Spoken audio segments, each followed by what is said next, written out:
Side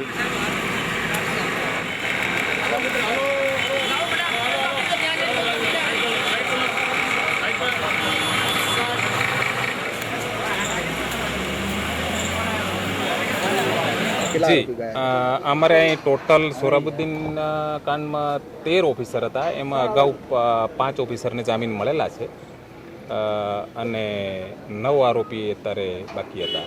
એમને આજે આપણે મોકલ્યા છે અને એની અંદર total 1 DCP, ACP, crime branch અને કમાન્ડોના 4 પીઆઈ, 6 પીએસઆઈ અને 20 થી 22 કમાન્ડો સાથે મળીને ટોટલ 52 માણસોનું એસ્કોર્ટ હતો.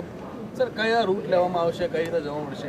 ઓન રોડ ઉપર જ જશે, ઓન રોડ બોમ્બે સુધી જશે અને રસ્તે એમને જરૂરિયાત લાગશે તો કોઈ પણ જેલ, સુરત છે, વલસાડ છે અથવા મહારાષ્ટ્રની કોઈ પણ જેલમાં એ રોકાણ કરી શકશે, જમવાનું વગેરે પણ કરી શકશે અને આવતીકાલે ખુલતી કોર્ટે તેની સીબીઆઈ કોર્ટમાં પ્રોડ્યુસ કરશે. એ ત્યાં પછી કોર્ટ નક્કી કરશે.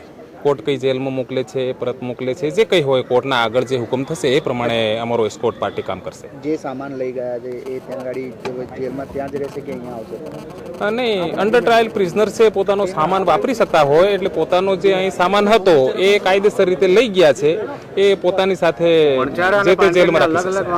મોકલવાનું કારણ વણઝારા જે છે ડીઆઈજી એ ઝેડ કક્ષાની સુરક્ષા કવચ ધરાવે છે એટલે એમનો સ્પેશિયલ અલગ જાપ્તો વધારાનું સિક્યુરિટી હોય છે એટલે એના કારણે એમને અલગ વાહન પ્રોવાઈડ કરવામાં આવેલું છે. પાંડ્યન છે એ જનરલ બાકીના જે ઓફિસર છે એમની કેટેગરીમાં આવે છે. ડીઆઈજી વણઝારાને ઝેડ કક્ષાનું સુરક્ષા કવચ પહેલેથી આપેલું છે એટલે એમને થોડું વધારાનું એસ્કોર્ટ આપવો પડે એટલે અલગ વાહન ફાળવવામાં આવે છે. હવે 2 અધિકારી, એક બરોડા છે અને એક નડિયાદ છે. હવે ત્યાંના સુપ્રિન્ટેન્ડન્ટો એમને મોકલ્યા છે નથી મોકલ્યા એ મને ખબર નથી. સુરક્ષાની દ્રષ્ટિએ જોઈએ તો રન ખૂબ જ લાંબો છે મહારાષ્ટ્ર સુધી જવું, તો એ બાબતે તમે શું કહેવા માંગો છો? ના, બરાબર છે, આપણે પૂરતો એસ્કોર્ટ છે.